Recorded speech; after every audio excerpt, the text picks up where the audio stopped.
మనకు సినిమాల్లో, కథల్లో తరచూ వినిపించే విషయం ఎవరో ఒకరు శపిస్తే లేక ఏదో తాకితే మనిషి శిలగా మారిపోవడం. కానీ ఇది నిజ జీవితంలోనూ జరుగుతుందంటే నమ్మగలరా? అవును. భూమిపై అటువంటి ప్రాంతం నిజంగానే ఉంది. అదే ఆఫ్రికాలోని టాంజానియా దేశంలో ఉన్న నాట్రాన్ సదస్సు.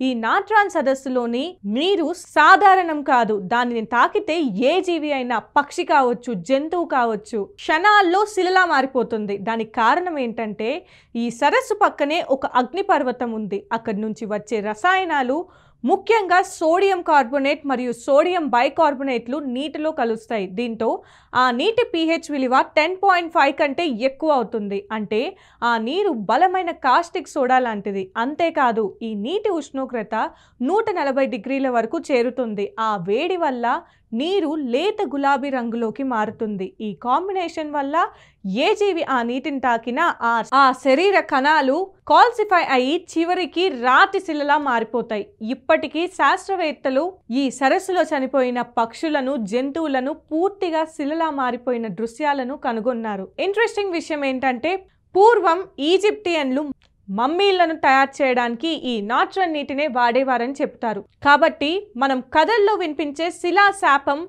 నిజంగా ఎక్కడుందో తెలుసా? అదే టాంజానియాలోని నాట్రాన్ సరస్సు.